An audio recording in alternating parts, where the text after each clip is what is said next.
حضرت داؤد علیہ السلام کی قوم کے 70,000 افراد سمندر کنارے ایلا نامی بستی میں رہا کرتے تھے۔ ان لوگوں کو اللہ نے ہزاروں نعمتوں سے نوازا تھا، لیکن جب راحت و سکون آیا تو یہ اللہ کی عبادت سے محروم ہو گئے اور اللہ کی مخلوقات پہ ظلم کرنے لگے۔ تو یوں اللہ نے ان کو خبردار کیا کہ ہفتے میں ایک دن، ہفتہ کے دن شکار نہ کیا کرو۔ اتوار سے لے کے جمعہ تک جتنا شکار پکڑنا ہے پکڑ لو، لیکن ایک دن اللہ کی عبادت اور مخلوقات پہ امن کے لیے رکھ دو۔ یوں اللہ نے ان کا امتحان لینا شروع کر دیا۔ وہ اتوار سے لے کے جمعے تک سمندر میں مچھلیاں پکڑنے لگتے تو مچھلیاں زیادہ مقدار میں ہاتھ نہ آتی، اور ہفتے کے دن سمندر کو دیکھتے تو ان کو بڑی بڑی مچھلیاں نظر آنے لگتی۔ ان لوگوں میں سے ایک شخص کو شیطان نے ورگلایا کہ پریشان کیوں ہوتے ہو، میری ترکیب پہ عمل کرو، تم شکار سے کبھی محروم نہیں رہو گے۔ تو بس شیطان کے کہنے پر اس شخص نے ہفتے کے دن کانٹا لگا کے ڈوری کو سمندر میں ڈال دیا تاکہ مچھلی پھنسے، اور شیطان نے کہا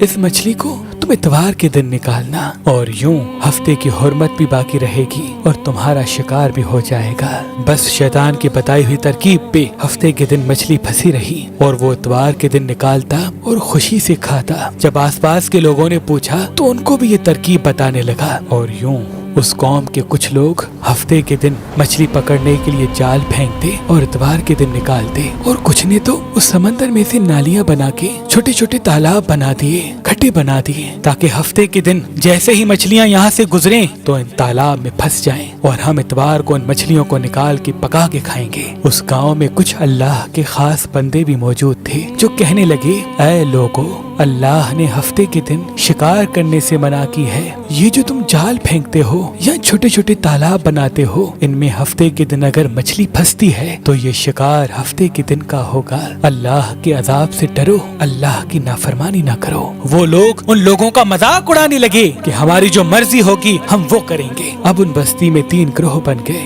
ایک ان 70,000 میں وہ لوگ تھے جو ان نافرمان لوگوں کی بار بار اصلاح کرتے، دوسرے وہ جو ان لوگوں سے نفرت کرتے اور خاموشی اختیار کیے ہوئے تھے، اور تیسرے وہ جو گمراہ ہو کر اللہ کی نافرمانی کر رہے تھے۔ تو یوں نیک بندوں نے اس بستی کے بیچ میں سے دیوار کو کھڑا کر دیا اور یہ حکم نافذ کیا کہ اللہ کی نافرمانی کرنے والے اس طرف ہو جائیں اور ہم جو اللہ کے فرما بردار ہیں وہ اس طرف رہیں گے۔ وہ صالح لوگ بار بار ان سے کہتے رہے، اے لوگو، اللہ سے ڈرو، قوم سمود، قوم لوط کا جو حشر ہوا اس کو یاد کرو، اللہ کی نافرمانی نہ کرو ورنہ تم پہ بھی کوئی عذاب آئے گا۔ وہ سارے نافرمان جن کی تعداد تقریباً 12,000 تھی، سب ہنستے رہے کہ یہ تو سب کتابی باتیں ہیں، ہم پہ کوئی عذاب نہیں آئے گا۔ بس جیسے ہی وہ گروہ 2 حصوں میں تقسیم ہو گیا، ایک وہ جو اللہ کے فرما بردار بندے دیوار کے اس طرف تھے، اور دوسرے وہ جو نافرمان بندے جو دیوار کے اس طرف تھے۔ وہ نافرمان پوری رات ہنستے رہے، مذاق اڑاتے رہے، اور وہ اللہ کے خاص بندے دیوار کے اس طرف اللہ سے معافی مانگنے لگے۔ بس جیسے ہی صبح ہوئی، وہ نیک صالح انسان اٹھے، انہوں نے محسوس کیا کہ دیوار کے اس طرف سے کسی انسان کی آواز نہیں آ رہی۔ جیسے ہی دیوار کی اس طرف چڑھ کے دیکھنے لگے کہ سارے کے سارے وہ لوگ بندر کی شکل میں تبدیل ہو چکے تھے اور بندروں کی حرکت کو انجام دے رہے تھے۔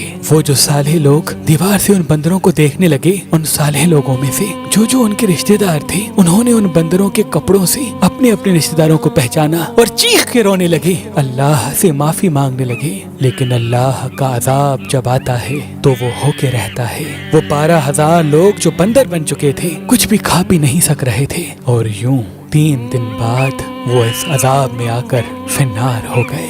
بے شک اللہ ان بندوں کو پسند نہیں کرتا جو اللہ کی نافرمانی کرتے ہیں۔ اے اللہ، ہم سب کو اپنا فرما بردار بندہ بنا، ہم کو ویسا بنا جیسا تو ہمیں دیکھنا چاہتا ہے۔ آمین ثم آمین۔